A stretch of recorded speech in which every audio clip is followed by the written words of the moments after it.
Hi everyone, it's Cindy. Welcome back to Studioloo.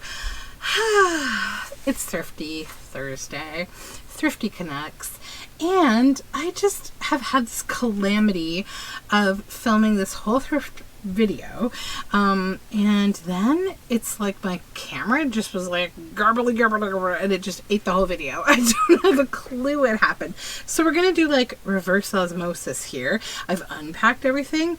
Now we're just going to kind of repack it and I'll put it away as I show it to you. So this might actually be a little bit more, organized and fast because I don't have to like unpack everything. Okay, so what did I do? What did I get?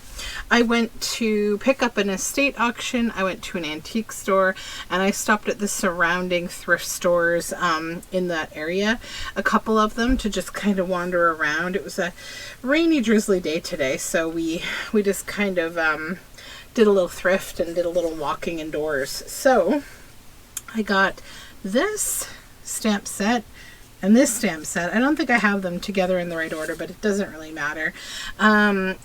They're from Inkadinkadoo, and they're just kind of fun little stamps. I don't often buy used stamps, but I liked these ones. I also got this one with these 3 leaves. So that is what I got in stamps. So I will just set these over here.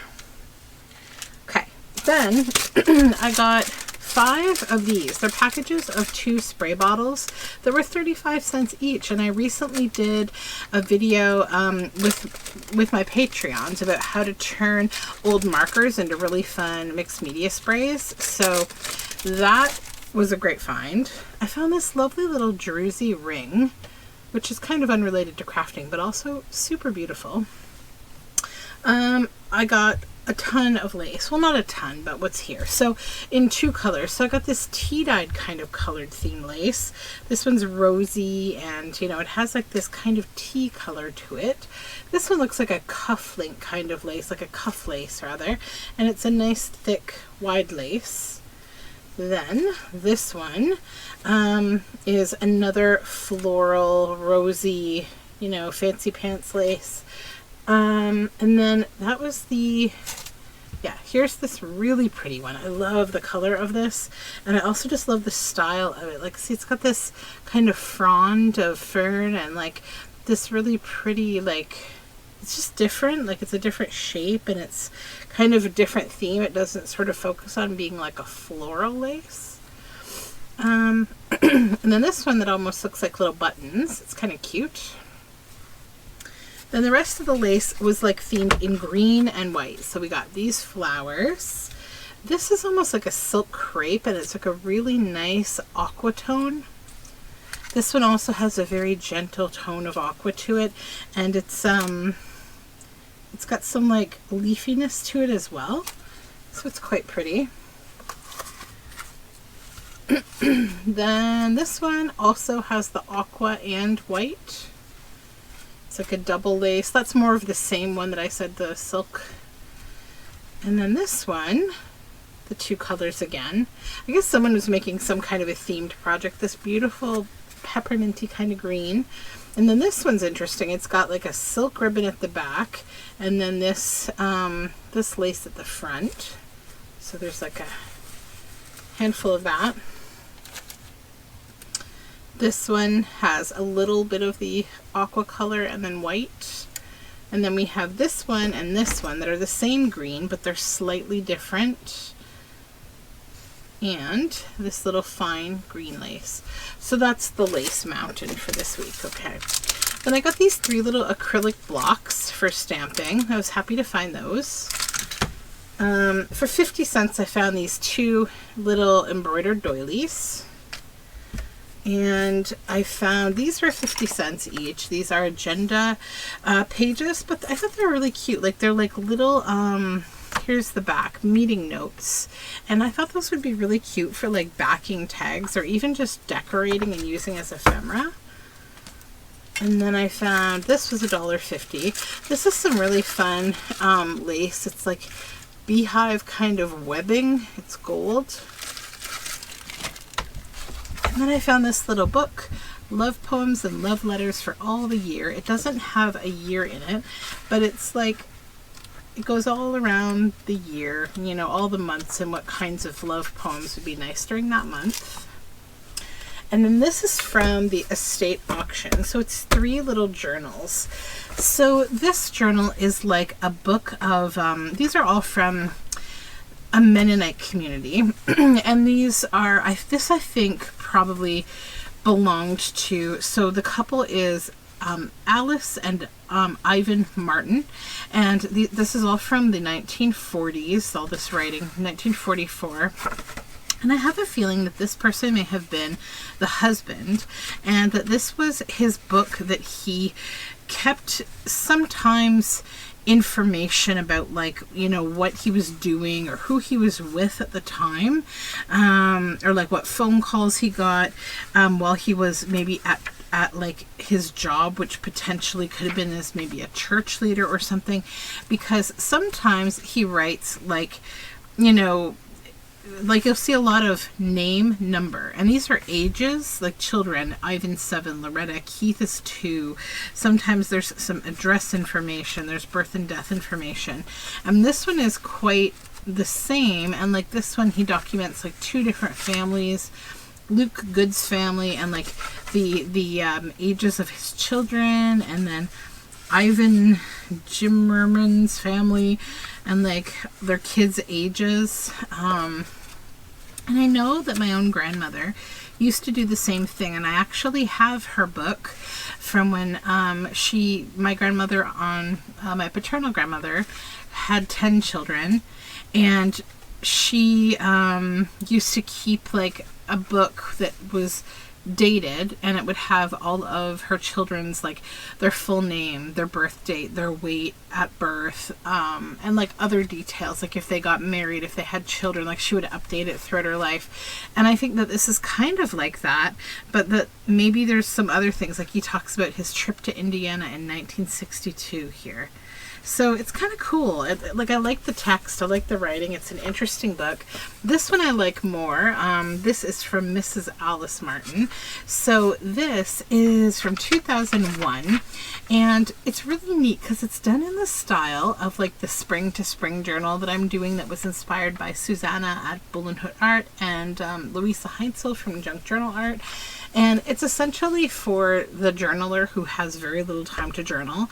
The idea is, like, in your journal you can do art projects, you can stick things in, whatever, but then you have like 1 page per month, and you do like 1 day, 1 line, like at least, right? But the idea is 1 line a day.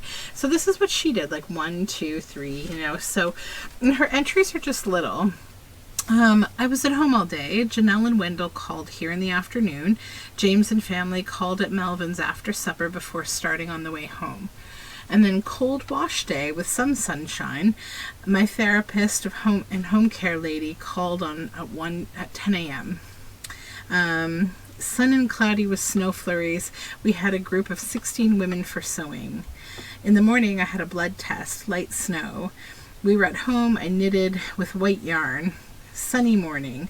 Service at West Montrose. I was at home in Elmira here for dinner and an afternoon visit. Nice sunny wash day. So like this is the life of like a Mennonite woman, and you know, just a lot of talk about quilting and that kind of thing, and it's just nice. Like I'm happy to just read through this, and I may share some of these on Patreon because I think they'd make really nice like backgrounds, and like the text is just fun. So that was from my estate auction. Then I did find some at the thrift store, some vintage playing cards. This is the 2. They're the same kind of, but they have different background colors, the blue and the pink. They're regular card faces, but they're very cute. I will put them in something different because this little case has seen better days. Then I found some bulldog clips, the vintage ones. So 3 relatively normal metal ones that have got a bit of wear to them, a little bit of natural rust. But these 2 are the ones that excite me. So this one is made in England. It's got some nice corrosion on it. It's a nice big clip, red with these fun pattern, and it's just a nice clip. And then this blue one that's also quite tarnished, and I thought that was nice. I had like such a strange day today. I'll tell you a little bit about it maybe. after, or maybe during, while I show you some things. So I got this fabric. This is Moda Fabric Farm Fresh. I stopped into, so we started our day going up to kind of like the Kitchener area, but we went to Brantford, Ontario, and stopped there. When we went to Paris, Ontario, which is where this little thrift store is. I like this fabric. It kind of reminds me of like how a children would draw feathers or like roof hatching or something. It reminds me a little of like Where the Wild Things Are. So this was in this little store in Paris that I went to. I haven't been there in a long time, but I went, the prices are a little higher than I remember, but I found this in their scrap fabric bin, and there's a good amount of it, and I think this is made, this doesn't feel, it's very soft, it's woven, it doesn't feel like polyester because it's not staticky, so I think it may actually be a viscose upholstery fabric, but I just thought that it was a beautiful fabric that would make a nice book cloth, and I could make some nice journals with these as covers. I love the flowers, and there's a lot of different ones. Yeah, so really pretty. And then I found Little Blue Chair. This is a cute little book. It's really sweet. Boo's favorite chair is little and blue. He sits in it, reads in it, and uses it to make a fort until the day he grows too big for it. This is the story of that little blue chair's adventures from place to place and person to person. And I love the illustrations. I thought they were very sweet, and I love the story of just like the life of this little chair and the adventures it goes on. And there's some real nice little inspirations in here, like that if I were to make a journal, I could see myself making a little journal card that says, "Please take me," and you know, things like the wash laundry here, making like little laundry lines. I've done that kind of thing before when I made a Howl's Moving Castle journal. So yeah, Little Blue Chair, so cute. So the next thing I'll show you while I talk about my day, these are all cabinet cards that I got actually from the antique store. So I went to one of my favorite antique stores to go to, and I got all of these cabinet cards. These were all $1 except for two that were $2. Like, but I mean, that's really good prices, right? So they're like thrift store prices. So anyways, so on my way up to the thrift stores and stuff, we stopped at a little deli called Dombrowski's, and we got these amazing sandwiches. They make really lovely sandwiches at this deli, especially their egg salad. It's my favorite. And I had this really interesting talk with this lady. It all started out by me asking if she could put a little extra salt and pepper on the sandwich, because the last time I got it, there was like no salt at all, and I was like, oh, I hate no salt. So then she was talking to me about how she's a saltaholic, and she's like, my sister, she has no salt in her house at all. I have to bring my own shaker. It's awful. And then she was talking about her sister and how, you know, her husband was one of the first people to be infected, you know, by the pandemic, and, you know, he actually lapsed into a coma, and he was in the hospital in a coma for about 3 months, and that's really changed the way that she kind of goes about life and her health, and she's very paranoid about everything. And, you know, she was just talking to me about like the disconnect between them as a result, because she had also gotten sick, but not so seriously. And so I just said to her, well, you know, it's like this, right? Everybody in the world is going to set their own belief systems based on their experience. So if you were harshly affected by this, you're going to do things like wear a mask, because she was talking about, like, I wear a mask still everywhere I go. And so she was saying, you know, my sister wears a mask, but she also wears eye protection and a shield. And I said, well, you know, almost having your husband torn from your life maybe will do that to you, right? So I said, like, you know, I get where you're coming from, but like, hopefully we can eventually all evolve to be the kind of people that have empathy for like someone else's situation. Sorry for the interruption. That was my daughter coming to claim a skeleton key that I promised to give her today. Anyway, so yeah, I was just trying to say, like, hopefully we can evolve to have like empathy for everyone's situation, right? And like, if it doesn't impact you, don't worry about it. Let's just try to take it easy. So that happened, and that was nice. It was actually a nice conversation to have. Let me just move this stuff. And then the other thing I got from the antique store that was kind of like thrifting at the antique store because of the price, this was $4.50, and it's just an empty ledger book. So it is James Hope & Co. Importing and Manufacturing, stationers, booksellers, bookbinders, book and job printers, Ottawa. In repeating order for this book, please give number. So it's this lovely ledger paper. There's no writing in it at all, but like it's got this fun marbling on the edge. The cover's really nice. I could do something fun with that. And it's just old, lovely ledger with the, up here we have number, name, post office, county, and then all of the months across the top there. So yeah, so my day, you know, kind of starts with this great conversation about empathy. And then, like, you know how, I don't know if everyone feels like January is the longest, weirdest month ever, but like the universe is testing me in some kind of strange way. So we drove through Brantford after that.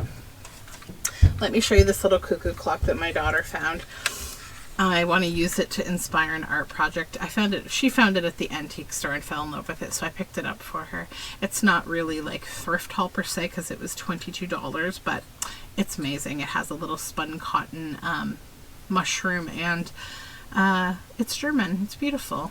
So there's that. So then anyways, I went into Tim Hortons, which for those of you who may not know what that is or whatnot, it's like I'd say like a coffee shop that's kind of, it's not my thing. I'm more into Starbucks, but it is like known to be in Canada. I'm just looking around at what else I have to show you. Hold on.